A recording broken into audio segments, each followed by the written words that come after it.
ஆளக்கூடிய 56 நாட்டையும் நான் ஒருவனே ஆள வேண்டும் என்று என் மனதிலே எண்ணத்தை வைத்து சாகலியே சாக மாட்டானே. இந்த அவனி எல்லாம் நானே யாரே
கண்டவனுக்கு பிறந்தான் குண்டனாதி பசங்கள்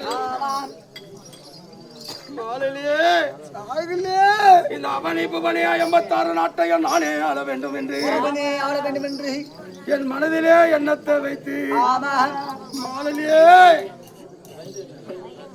என்ன செய்தான் தெரியுமா? கௌரிமாபுரி பட்டணம் பாஞ்சால ஆண்டபடியா பாஞ்சால நாடு அரசர் எல்லாம் வளைக்க முடியாதவில்லை. 56 நாட்டுக்கு பாஞ்சால மன்னன் நிருபத்தை கொடுத்து அனைவரும் வருக வருக என்று வரவழைத்து இந்த நிக்கிற துஜ கம்பத்தில் என்ன இருந்தது? என்னது?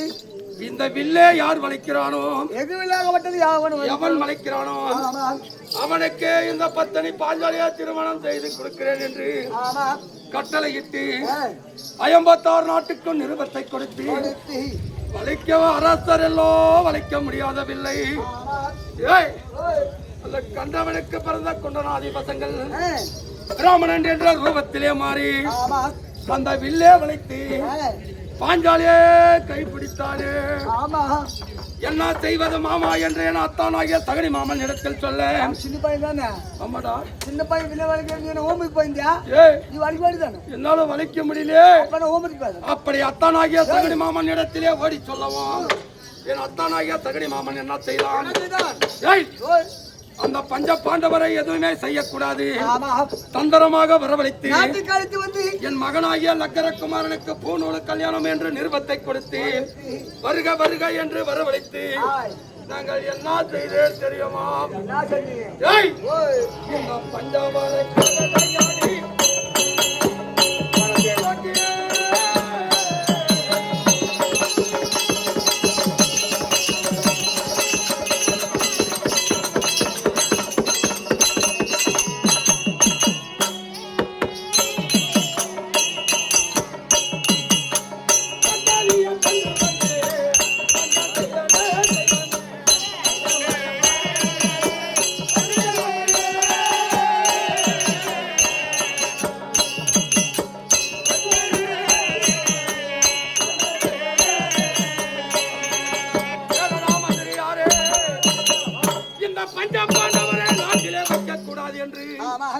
சூதனால் சொக்கட்டம் ஆடி அவனி புவனி பண்டி பண்டாரம் என்று சொல்லக்கூடிய 56 நாட்டையும் பறித்து அனைத்துமே பறித்துக் கொண்டு பார்த்தார்கள். இதே போல் மக்கள் கூட்டமாகப்பட்டது ராஜசபையிலே இருக்கிற இந்த குரு பெரியோர்கள் சபையில முன்பதாக தருமன் பாசத்தாய் ஆடியதே தவறு என்று சொல்லி 12 வனவாசம் ஓராத அஜ்ஞாத வாசம் கழித்து வாவுனுக்கு பங்குள்ள பிரகாரம் பாதி நாடு தருகிறேன் என்று சொல்லி குரு பெரியோர்கள் கட்டளையிட்டு நாட்டுக்கு ஓட்டி வைத்தீங்களே.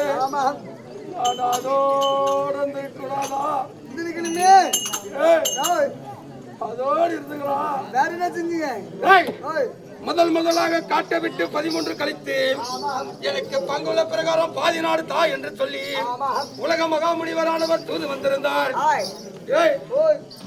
அந்த உலக மகாமுனிவர் தூது வந்தவுடனே நாடே கொடுத்து விடுங்கள் மாமா என்று சொல்லி என் தகுதி மாமனுக்கு சொன்னேன். பாவி சகனி சொல்கிறான், இந்த மண்ணே ஆள்வதே நீ தவிர மண்ணே நீதான் ஆள வேண்டும், கொடுக்க கூடாது என்று சொல்லி அனுப்பி வச்சுங்களே. சரி, அதோடு அனுப்பிட கூடாதா? மூன்றாவது முறையாக கண்ணன் தூது வந்திருக்கிறான். ஐயோ மாமா, இந்த ஏதவன் கண்ணன் தூது வந்திருக்கிறான் மாமா, என்ன செய்வது மாமா அப்படி என்று கேட்டவுடனே பாவி இந்த சகடி சொல்கிறான், அந்த கண்ணன் இடத்திலே சென்று சத்தியம் செய்யி. என்னாலும் சத்தியம் செய்யணும் சொன்னான் தெரியுமா? என்னாலும் சத்தியம் செய்தேன் தெரியுமா? சொல்றேன்.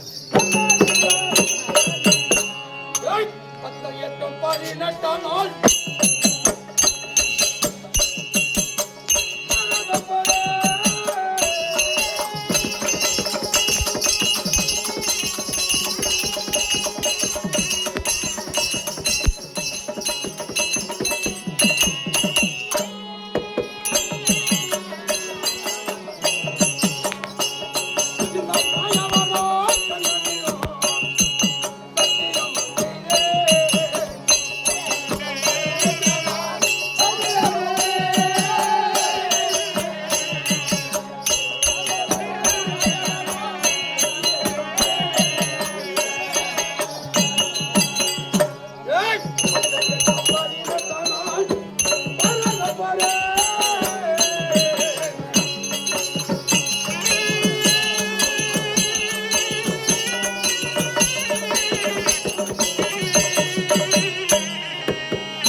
சகனி மாமன் சொன்ன உடனே அந்த ஏதவன் கையில் கொண்டு போய் என் தனரேகையான கையை கொண்டு போய் கண்ணன் இருக்கிறான்.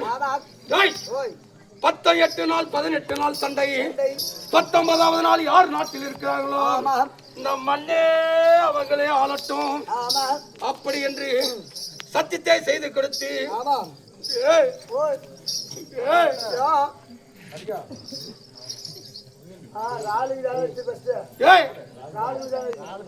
அப்படி 18 நாள் 18 நாள் சண்டை.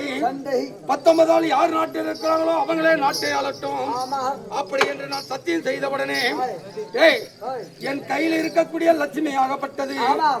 அடே துரியோதனா பாவி, என்னை கபாலத்தை அடித்ததை போல் இந்த துஜக்கம்பத்தை அடித்து சத்தியம் செய்கிறாயே, என்னிடத்தில் இருந்து உன்னிடத்தில் நான் குடியிருக்க மாட்டேன்.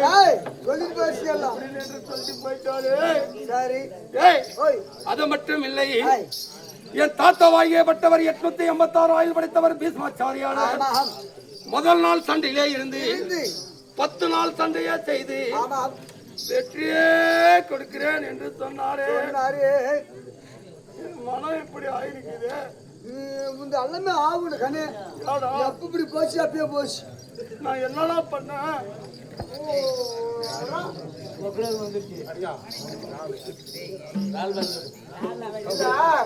ஏ மகாராஜா, இவ்வளோ பக்தமா பேசுறேன், உனக்கு என்ன குறையோ?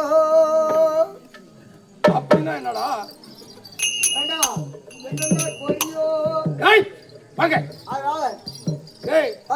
அப்படி நான் மனம் வந்து இருக்கிறதா என் உடலில் இருக்கிறதெல்லாம் போயிருக்குது.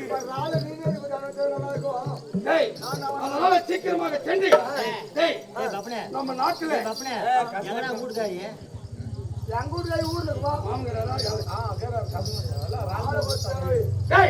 அப்புறமா சீக்கிரமா சென்று நம்ம நாட்டியமான நம்மள நாட்டை தேடி வந்திருக்கிறார்கள். சீக்கிரமா